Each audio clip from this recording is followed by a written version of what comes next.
All right, welcome back to the channel. It's your boy Fanon. Man, Andre Ward puts out a message that has to be aimed at Devin Haney. And if the message is what I think it is, he, like me, is amazed yet sad at the situation that's going on with Devin Haney.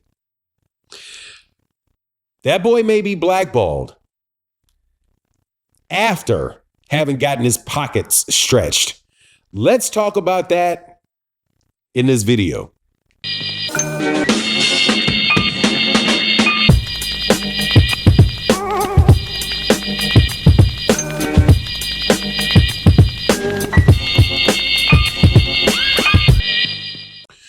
Devin Haney needs an intervention. Devin Haney needs somebody to sit down with him, organize his paperwork, and get his boxing career and his life in order. Because right now, it's spiraling in the eyes of the general public. Not just because he got beat by Ryan Garcia. Because let me tell you, that didn't help. But that's not the reason. If Devin Haney had just lost and they just got back up and was like, yeah, man, the better man won. I got knocked out. Yeah, it's embarrassing, man. Run that back. We'd be talking about the next fight coming up with Ryan Garcia, right? Now, unfortunately, there's the steroids thing that came in, or the performance enhancing thing that came in. That is Ryan's fault. But instead of making it be a rebound for Devin, this situation with the testing for Ryan, because of Devin's reaction, dug him deeper in the ground. And as we looked at this lawsuit that came out, which has him looking without a doubt like one of the biggest dummies in the history of boxing, it looks bad.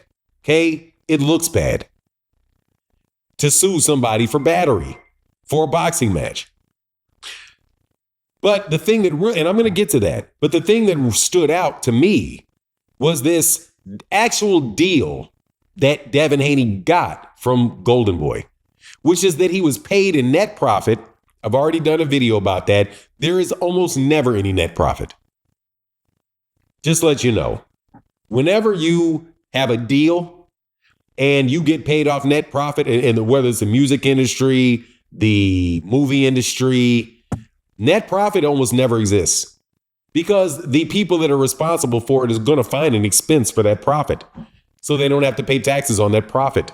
It's much better that it goes into cost somehow, whether it's an employment cost, whether it is a marketing cost, whatever it is, as long as you ain't got to pay taxes on that. Businesses will find ways to lose money to not pay taxes on their gains, right? So you wind up where Devin Haney has a deal where he's probably not going to make any money because he just made a big mistake and didn't know what he was asking for and didn't know what was being offered.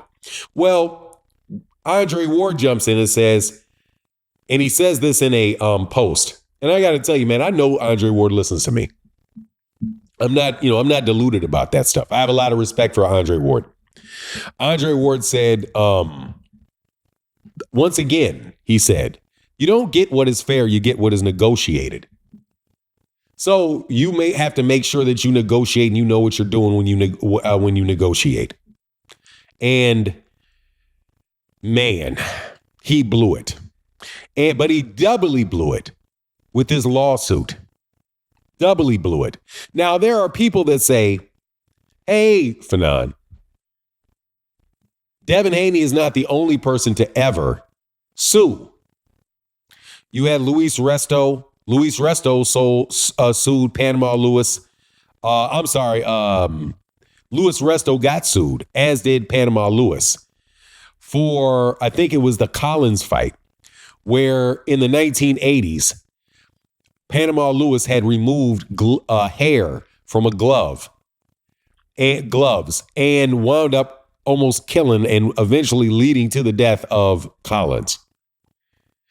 There was a lawsuit between Collins and Panama Lewis and Resto, right? I'm not sure who exactly the parties were. I'm sure there's a promoter in that. But there's a difference here. between this and Devin. There were criminal charges first, I do believe, with Louis Resto and Panama Lewis. The legal system said that that was an unwanted touching for battery because you did not want to get touched with your actual knuckles. So the actual punch that landed, because it had, I do believe it had either the padding taken out or it had a hardened surface underneath it or both. Those actually caused damages that almost killed him. So the police got into it and said, no, that's a battery. After the state said, no, that's a battery because that's an unwanted touching, then he sued. That's not the case with Devin Haney. Nobody is saying that the actual punches that landed caused the damage that he's saying. It's just the presence of the Osterine itself with no damages connected to it that is going to make it very, very tough to win that legally, in my opinion. However, it's not the same. But guess what? Even if it was the same, it still tells you how rare it is because Louis Resto fought Collins in the 80s. Please do me a favor and look at your calendar. It is the year 2024. 1984 was 40 years ago. So you can point to one that took place 40 years ago. Oh, we can do another one. There is Floyd Mayweather Jr. who sued Virgil Ortiz because Virgil Ortiz headbutted him. Well, guess what? I don't think that there was any damages paid out to Floyd Mayweather Jr. in that case. And once again, that actually was an unwanted touching because he headbutted him. Not saying, though, that I agree with battery in a boxing ring because Floyd definitely assumed the risk that there was going to be a foul. But again, no criminal charges filed. And I don't believe Virgil Ortiz, that Floyd Mayweather Jr. got anything from Virgil Ortiz.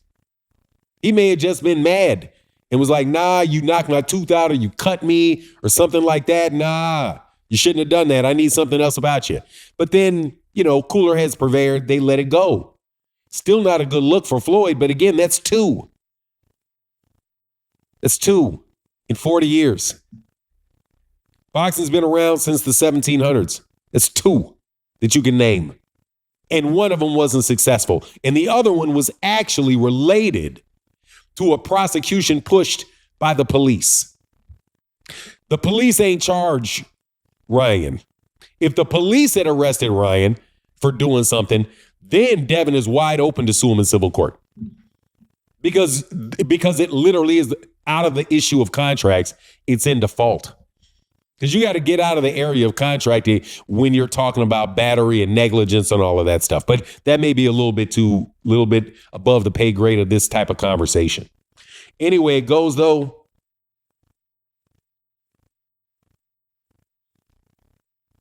It's a bad look for Devin. It's a bad look going in because he didn't know how to negotiate the fight. It's a bad look going out because he doesn't know how to manage his public perception. There's a way to go about this that will not have half of boxing thinking badly about you, even if they don't like the guy that they believe got over on you. Because I'm going to tell you, I do believe Oscar De La Hoya got over on Devin Haney and Bill Haney. I do. I think they got over on him. When Andre Ward says you don't get what you negotiate, you don't get what you earn, you get what you negotiate, that's true. However, there still is an ethical consideration for the person that's deciding to do that. There are a lot of people that will not underpay somebody, and they won't underpay them on principle because they don't want a reputation of having taken advantage of somebody, because they'll find somebody eventually will find out how they were taken advantage of, and that's going to hurt your reputation. So, yeah, that is true, what Andre Ward said, but that doesn't completely get Oscar De La Hoya off of the chopping block for me. Not saying that I believe that he did anything illegal, but I do believe that, that he knew that in order to pay him that and know that this person is accepting net profit, he has to know that this guy's probably not really, very good at what he's doing and doesn't know the mistake that he's making. And if they wanted to, but it's not their duty, they could have found a way to make sure that Devin had a relationship with Golden Boy in that fight that they were happy with. But that's really tough to do with people that don't want to have that type of relationship with you because they run to the press all the time and badmouth you and badmouth everybody around you. So it's kind of like a funny situation because I don't know if Oscar De La Hoya would have done that to somebody that he actually liked. You know, because I wouldn't do that to somebody that I actually liked. If I didn't like you or I'm working for somebody else and it's not really my call, I would throw that at you. If I really didn't like you and I was just like, nah, I'm going to make this deal so tight that they're going to have to ask me for more payment and I may give it to them, but it'll be up to me. Or if I'm dealing with somebody and I'm writing a deal for somebody else, then I'm looking at it like, look, man, I got to get everything I can get for this guy. This, I think, is a little bit unethical to pay this guy in this fashion because I know that there is no such thing really as net profit because you're going to find a way to lose that money if you possibly can do it. That's the reason why businesses are audited because they want to validate and verify that your expenses are really what you say they are or whether or not you should be paying taxes on this income you got. So it's a complicated situation. There's a lot of moving parts. It's customs of boxing, associated with this, a perception of people, of fighters, but there is the actual business relationship portion of it, but all of it is intertwined. You can't really talk about one without the other. And I got to tell you, man, I just think Devin and Devin Haney's support crew and that team that he has around him have been running around like wild men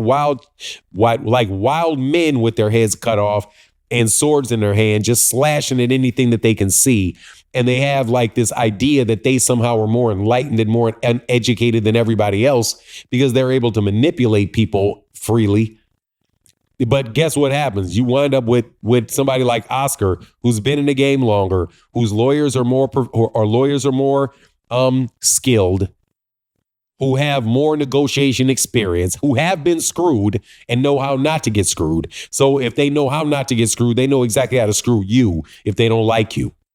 Man, again, young boxers, y'all got to be careful with these people that tell you that you know everything, you can do everything, and you don't need these skilled people in your corner. Because again, like Andre Ward said, what he said is the truth. You don't get what you deserve, you get what you negotiate. And what Devin got, what he negotiated was a terrible deal. That's my take on the matter. Please let me know what you think in the comment section. And with that, I'm out. Deuces.